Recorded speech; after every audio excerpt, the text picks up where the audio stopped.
And hi, guys. Welcome to a kind of weird edition of Wolverine Chat, and I am going to be chatting with you. My name's Tim Raymond. We'll be going over tomorrow's game, Michigan-Ohio State. The funny thing is, I just went through a long podcast with a lot of stats. I studied them. I wrote them down. I looked at them. I analyzed them.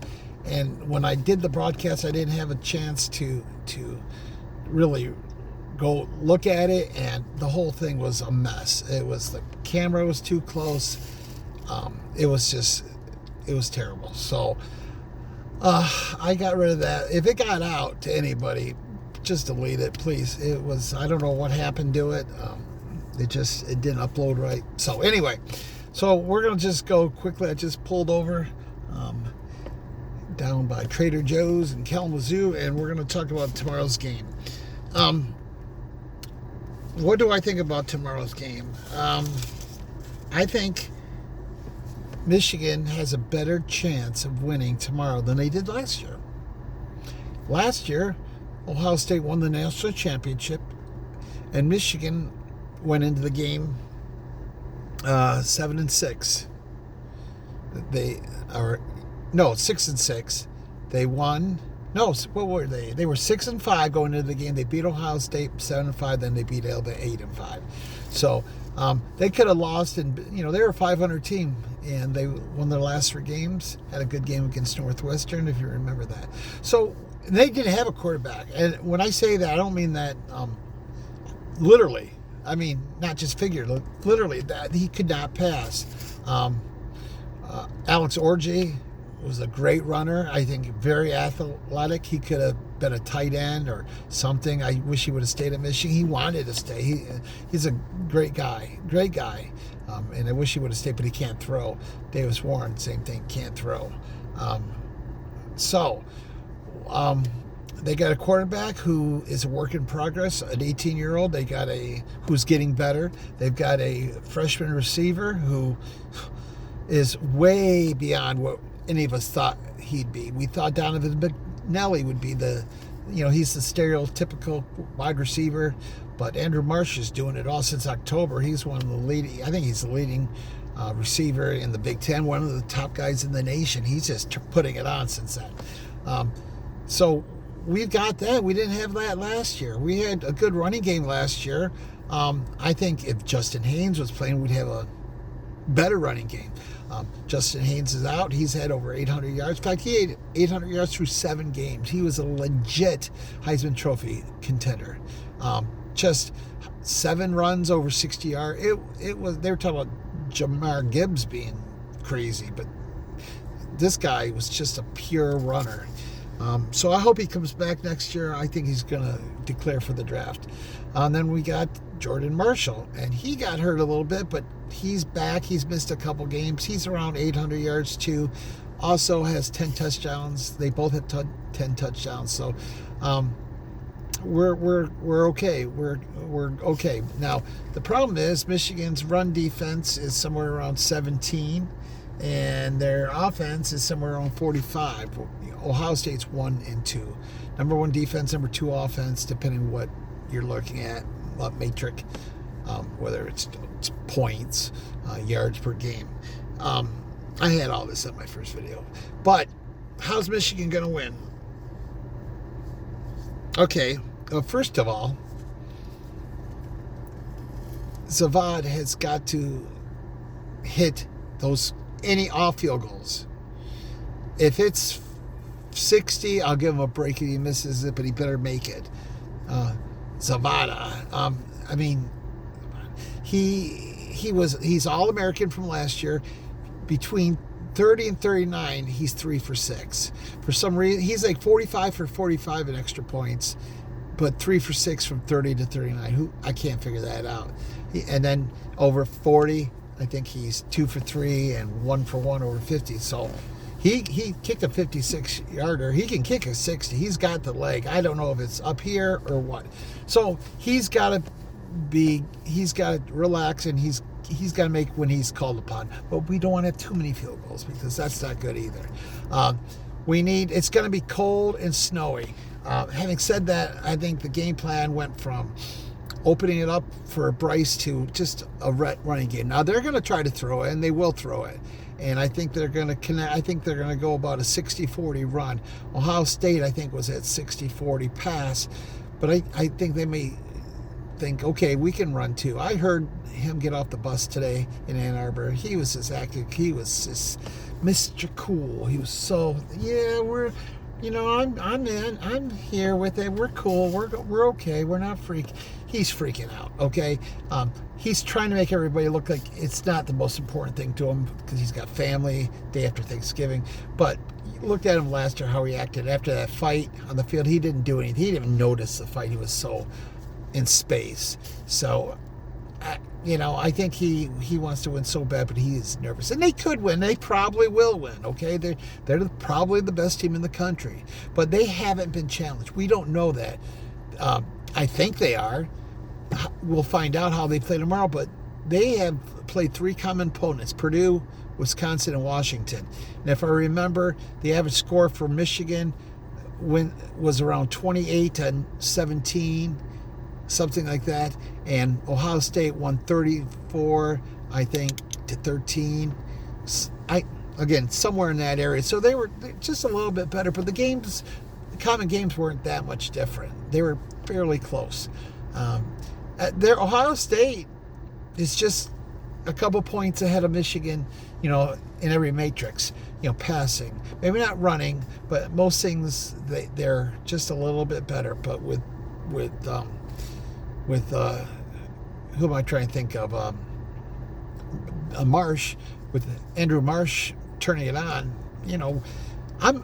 Look, if they lose tomorrow, I'm not trying to prepare myself for a loss. Maybe a little bit.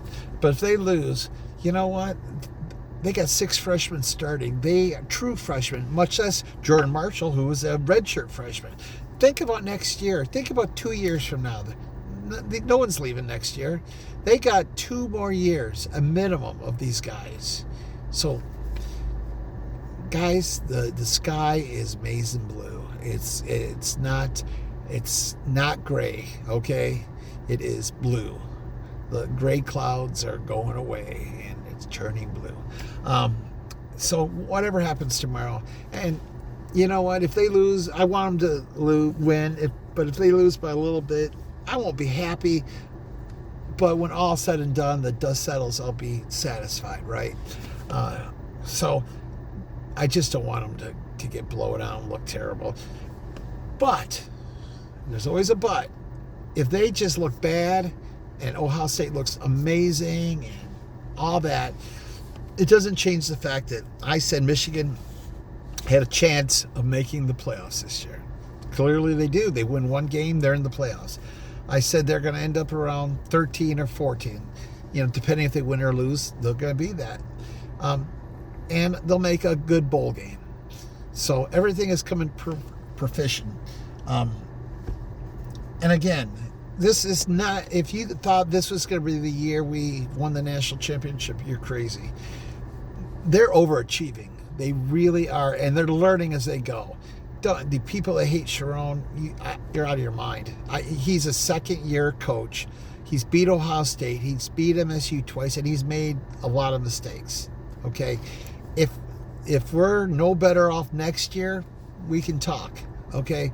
But we're going to be better off next year. And again, I'm not saying he's the best coach in the world. He's going to be around forever. But I'm saying right now, who would we get? Why would you get rid of him? Based on what? I mean, seriously, tell me if you're listening to this and you're one of those guys that really think he needs to go now. Or if they lose tomorrow, he definitely needs to go at the end of the season. I want you to tell me based on what? And who are you thinking of getting? But what has he done that he hasn't earned a 3rd year? Okay, last year was rough, and he got through it, ended up 8-5 on one of the worst seasons ever with no quarterback. And look at him this year, okay? A freshman team. So, that's going to be about it. If you're already still on listening, please like and subscribe. Make a comment. Anything you can do to help the channel grow would mean a lot. as I say at the end of every broadcast or every podcast, go out and do something for somebody. Help a homeless person.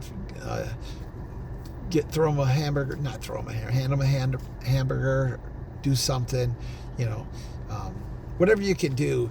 It's going to snow a lot tomorrow. Go shovel somebody who is an elderly person who you don't want to see out there shoveling. Just do something good for somebody during this holiday season. God bless you. Love you guys. We're starting to slowly build it. We're finally getting close to 100. I know that sounds crazy that we're only at 100, but hey, I'll take it. And then we'll get 500, we'll get 1,000. We're getting a lot of views. We're up to 300 views almost every time. We're getting some likes. It's slowly happening. I know a lot of people in the Michigan program that I'm going to probably bring on. One of them being Isaiah Hole. If you guys know his podcast, it is the best. The best. He does Lockdown Wolverines. He's a writer for USA Today, Michigan Speed Writer. Go listen to his podcast. It is one of the best. And I'm not just saying that because I like the guy and I know the guy. I met him at a dinner 2 years ago during the before 2023, and he's just been a great Christian man, loves the Lord, loves Michigan football like you won't believe. So he'll be coming on, and we're starting to turn the corner slightly. So we got to get more equipment, and our production has got to go up, but it will. It will. So my prediction tomorrow, it's going to be a little less scoring. I'm going under. I don't know what the points are. I think they were like 40. But I'm going under on points because of the snow, and I'm picking Michigan 17-14. 17-14. So, and I think the player of the game for Michigan is going to be, I was going to go with Andrew Marshall or Bryce, but I'm going to go with Jordan Marshall. I think he's going to break out for 2 touchdowns and 160 yards, and about 40 yards rushing. That's my prediction. We just got to get a turnover. That's one thing. We got to have at least one. We got to win the turnover battle, not 5-0 lose like Northwestern. So we've got to get a turnover or 2. We can't have any turnovers. When we're in the red zone, we've got to score touchdowns. When we're outside, we've got to kick a field goal. We need to kick at least 1 or 2 field goals from, say, 45 to 50. That'll make a big difference, too. We can't let any big major plays. If they're going to score on us, make them use the clock, slow down the game. Don't let them expand it with those large plays. Take time off the clock. And Michigan's we can't get down.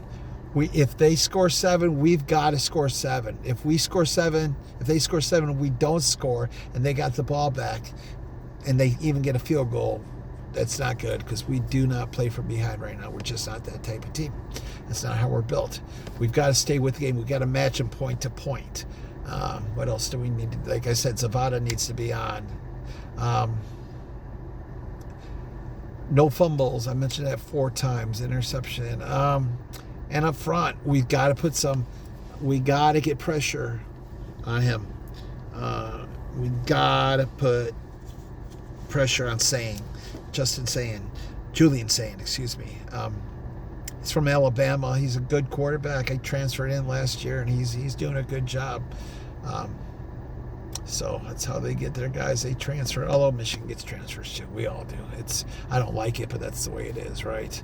So, okay. I know I said I was going to go 10 minutes ago, and I'm blabbing on. Have a great day. God bless you all. Go Blue, and let's make it 5 in a row, guys. What do you think? I think we can do it. Take care.